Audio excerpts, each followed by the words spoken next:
नमस्कार दोस्तों, मैं हूँ एडवोकेट महेश। आप सभी का स्वागत करता हूँ अपने इस यूट्यूब चैनल में। दोस्तों, आज हम देखेंगे कि जब भी कोई अवार्ड पास हो जाता है, एक्सपर्टी अवार्ड हो जाता है, लोन बोरोवर कोई भी नोटिसेस को रिप्लाई नहीं करता, लोन बोरोवर कोई भी नोटिसेस जो बैंक की तरफ से आई है उनको ऑब्जेक्शन नहीं देता, तो फिर उनके खिलाफ जो होता है एक अवार्ड पास हो जाता है।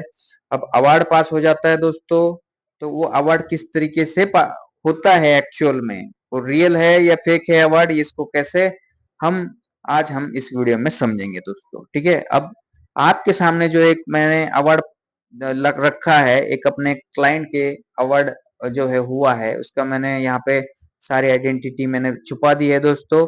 तो यहाँ पे मैं आपको बस अवार्ड किस तरीके से होता है मैं यहाँ आपको दिखाऊंगा। अब सबसे पहले अवार्ड में होना क्या चाहिए दोस्तों। ठीक है, जब भी आपके खिलाफ कोई एक्सपर्टी अवार्ड हो जाता है, तो आपके जब अवार्ड आपको रिसीव हो जाता है बाय स्पीड पोस्ट से आपके घर पे आ जाता है, तो सबसे पहले आपको देखना है कि उसमें जो है स्टैम्प पेपर लगा हुआ है क्या। अब यहाँ पे महाराष्ट्र है तो यहाँ पे 100 रुपीज है, कुछ स्टेटों में 500 रुपीज है स्टैम्प पेपर, कुछ स्टेटों में कम ज्यादा भी हो सकता है। तो ऐसा सबसे पहले आपको स्टैम्प जो होता है अवार्ड में होना चाहिए। अगर ये स्टैम्प नहीं होगा तो क्या होगा, ये अवार्ड जो है दोस्तों फेक है, या फिर ये अवार्ड जो होगा नल एंड वाइड हो जाएगा। अब यहाँ पे आप देख सकते हो दोस्तों कि यहाँ पे मैं आपको समझाऊंगा, एक पैरा पढ़ाऊंगा यहाँ पे। The provision of the arbitration and consolidation act 1996 do not fully address the issue of stamping. Furthermore, the Act is silent as to when the stamp duty on the arbitration award is due. However, Section 35 of the Indian Stamp Act 1899 mandates that the stamping of arbitral award, providing that as an unstamped or insufficiently award is inadmissible। मतलब क्या है दोस्तों, अगर award के arbitration award के अंदर अगर आपने स्टैम्प ड्यूटी नहीं भरी है सरकार को, ठीक है, तो वो अवार्ड क्या हो जाता है, अनएडमिसेबल हो जाता है, मतलब को उसकी कोई वैल्यू ही नहीं रहती है। तो सबसे पहले आप यहाँ पे मैंने लॉ में क्या कहा गया है ये मैंने आपको बोला, ये इंडियन स्टैम्प एक्ट के अंदर ऐसा बोला गया है। तो यहाँ पे आप देखोगे कि इस जो अवार्ड में ये अवार्ड फेक है या लीगल है, हम इसको सबसे पहले हम वही चर्चा कर रहे हैं। तो ये अवार्ड जो है दोस्तों लीगल है, अगर इसके अंदर ये स्टैम्प लगा हुआ है। अब इसी के साथ साथ दोस्तों ये अवार्ड रजिस्टर भी होना चाहिए Indian register act, registration act section 17 के अंदर।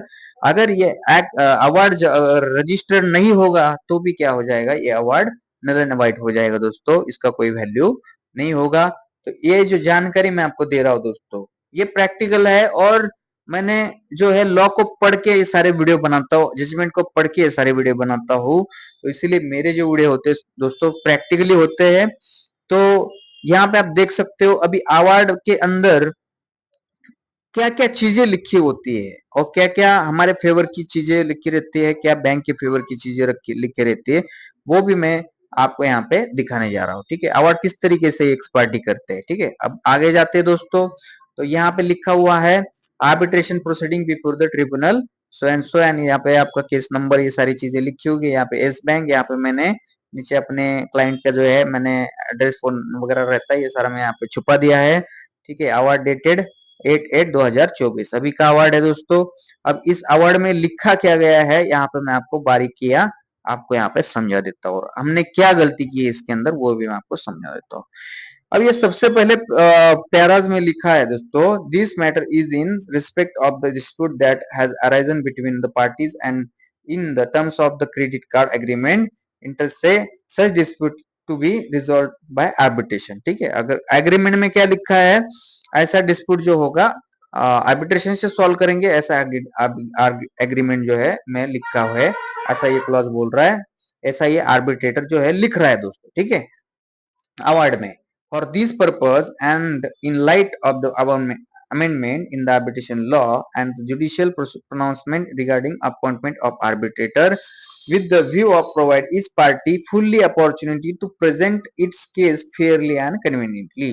अब आपके मेल पे व्हाट्सएप पे लिंक्स आते हैं दोस्तों, एसएमएस पे लिंक आ जाते हैं कि आप क्या करो, आर्बिट्रेशन आर्बिट्रेशन प्रोसीडिंग ज्वाइन करो, इस तारीख को आपको हाजिर होना है, ऑनलाइन होना है, ये सारी चीजें लिखी होती है। तो इन्होंने बोला है कि दोनों पार्टी को हमने फेयर अपॉर्चुनिटी प्रोवाइड की है and in the order to facilitate in order to facilitate the conduct of arbitration proceeding, administrative assistance by suitable institution of person who evaluated accordingly a list of institution offering the alternate dispute resolution service including thok online dispute resolution was considered। PC सोल 360। अब ये company है दोस्तों PC 360, इनके द्वारा क्या कर दिया है, आर्बिट्रेटर दिया है और आर्बिट्रेटर को चुना गया है।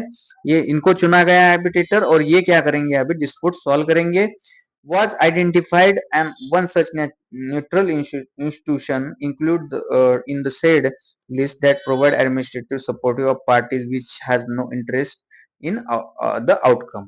अब ये बोल रहा है कि पीसी सोल 360 को कोई भी, ये न्यूट्रल इंस्टीट्यूशन है, मतलब दोनों पार्टी के फेवर में नहीं है, ऐसा ये बोल रहा। मतलब कोई एक पार्टी के अनुसार इसको हायर नहीं किया है, मतलब ये दोनों पार्टी को पहचानता ही नहीं, ऐसा इनका कहना है, आप कहना है, ठीक है। और no interest in the outcome, मतलब दोनों के फेवर में अगर कोई इंटरेस्ट आ जाता है तो उसका आउटकम जो है, दोनों में से कोई भी कुछ भी आउटपुट निकले तो उसको कोई उससे लेना देना नहीं पीसी सोल को, ठीक है। तो ये मतलब क्या बोल रहे हैं यहाँ पे, इसका बायस इस्टेब्लिश कर रहे हैं। ये बायस क्या है, इनपार्शियल है, ऐसा इसमें कहना है इनका। पर ज्यादातर केसों में क्या होता है, ये पीसी सोल 360 या आर्बिट्रेटर क्या करते हैं, ये लोग क्या करते हैं, बैंक वाले एनबीएफसी वाले हायर कर देते हैं, और बहुत सारी कंपनियां इसके अंदर है पीसी सोल जैसी, और बहुत सारी जो है ज्यादातर वही आर्बिट्रेटर जो होते हैं। मैंने जितने नोटिस पढ़े, जो मेरे व्यूअर्स ने मुझे भेजे थे, सबसे ज्यादा इन लोगों का ही ज्यादातर नाम आ जाता है। तो यहाँ पे आप लिखा है interest in the no interest in the outcome, ठीक है, of the dispute and no conflict of interest, ठीक है। इनको कोई लेना देना नहीं, दोनों में हम क्या करेंगे, इनका कहना है इम्पार्शियल रख के हमने क्या करना है, इन दोनों का डिस्प्यूट सॉल्व करना है।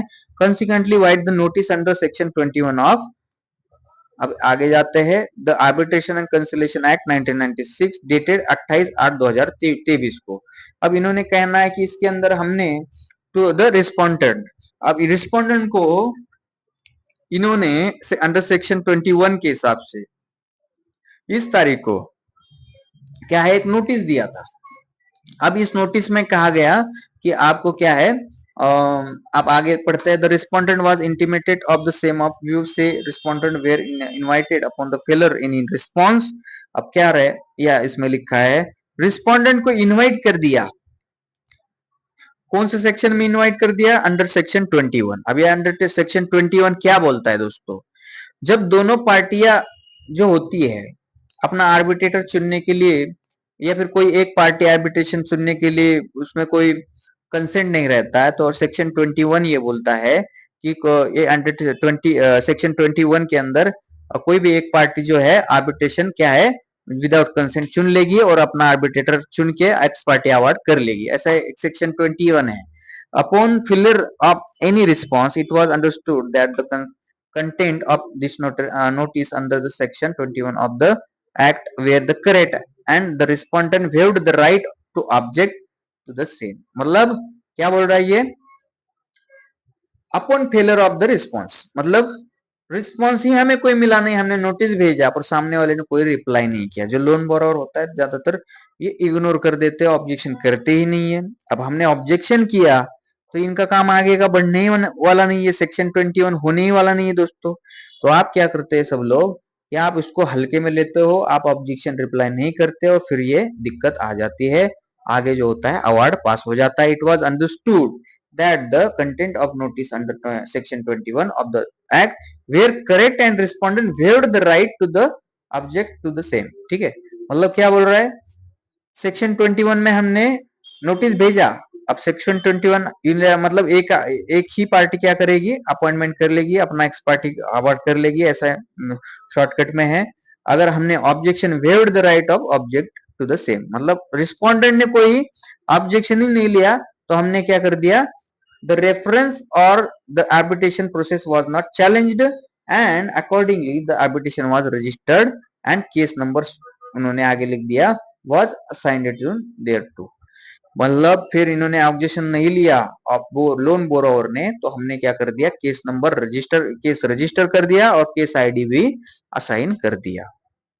अब देखो दोस्तों कितना यहाँ पे गलती हो जाता है कि हमने ऑब्जेक्शन नहीं दिया, रिप्लाई नहीं दिया। तो इस तरीके से अब ये पैरा से आपको समझ में आया होगा कि किस तरीके से आर्बिट्रेशन जो है सेक्शन 21 में वो अपना ही खुद ही आर्बिट्रेशन चुन लेते हैं और खुद ही उसको जो होता है यूनिलैटरली तरीके से वो चुन तो लेते हैं, पर वो टेक्निकली चुन लेते हैं दोस्तों। आपको नोटिसेस वगैरह वो सर्व करते हैं, बट टेक्निकली वो भी बराबर होते हैं और उसको जो होता है बाद में हम चैलेंज करने जाते हैं तो फिर वो सारी चीजें हमें दिखा देते हैं कि हमने इनको ऐसे ऐसे नोटिस भेजे थे और उसके बाद हमने इस सेक्शन 21 के आधार पे हमने क्या किया, आर्बिट्रेशन प्रोसीजर कर लिया है दोस्तों। ठीक है, तो आशा करता हूँ ये सारा कुछ आपको समझ में आ रहा है दोस्तों। तो आपके लिए थोड़ा सा वो टेक लॉजिकली हो जाता है, मतलब थोड़ा सा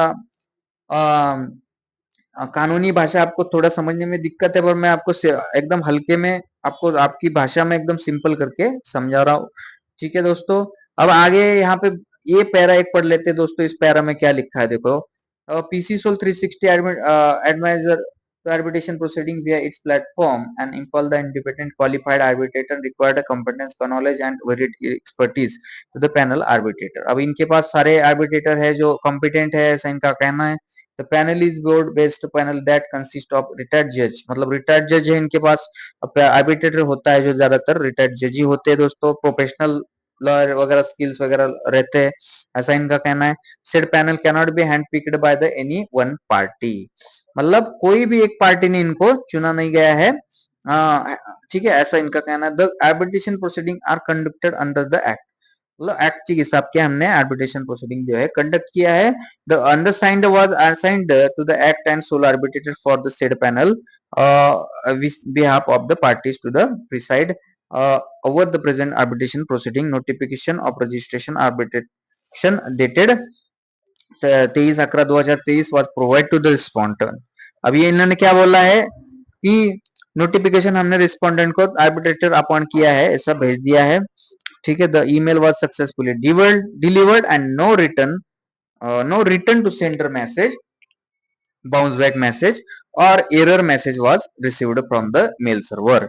हमने ईमेल भेज दिया। देखो आजकल क्या कर रहे लोग दोस्तों, ये स्पीड पोस्ट वगैरह नहीं करते नोटिस, ये क्या करते ईमेल वगैरह भेज देते और फिर बोलेंगे यहाँ पे ईमेल डिलीवर हो गया है। ठीक है, वाज डिलीवर टू रिस्पोंडेंट और सक्सेसफुली रिटर्न टू सेंडर। ठीक है, और बाउंस बैक, मतलब कोई बाउंस भी नहीं बैक नहीं मिला हमें और रिटर्न टू सेंडर भी हमने नहीं मिला। मतलब इसका मतलब है आपका जो है मेल जो है डिलीवर्ड हो गया है, ऐसा इनका कहना है। मतलब सामने वाले जो लोन बारोवर को क्या है, मेल जो है उनका मिल गया है। यहाँ पे इन्होंने मेंशन कर दिया, देखो किस तरीके से इन्होंने मेंशन कर दिया है। The said notification was delivered on respondent WhatsApp number on 23/11/2023। अब देखो मेल भी कर दिया और व्हाट्सएप भी भेज दिया। व्हाट्सएप का भी इसमें उन्होंने, जो आपको व्हाट्सएप भेजा आता है ना दोस्तों, है ना, मेल पे मैसेज नोटिस आ जाती है, व्हाट्सएप पे आ जाती है, ये सारी चीजें इन्होंने यहाँ पे मेंशन की है।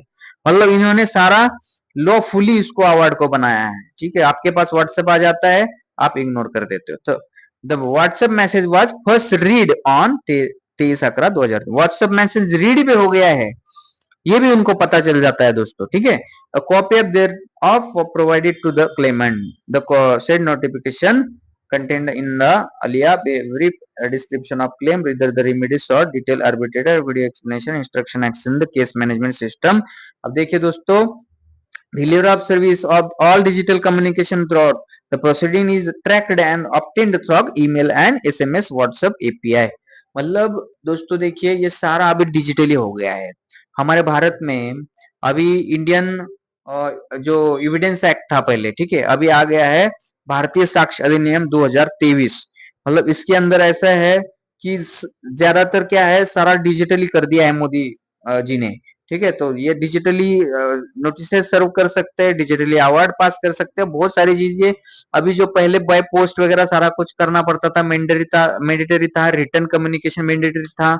अभी क्या हो गया दोस्तों, अभी जो है डिजिटली हो गया है। व्हाट्सएप पे ईमेल आएगा, व्हाट्सएप पे नोटिस आएगा, ईमेल पे नोटिस आएगा, मैसेज में नोटिस आ जाएगा, लिंक भेज सकते हैं, ये सारा कुछ जो होता है अभी डिजिटली होता है, तो इसको हमें डिजिटली जो हमें नोटिसेस मिलते हैं उसको हमें इग्नोर नहीं करना है दोस्तों, इसको हमें रिप्लाई ऑब्जेक्शन भेजने हैं।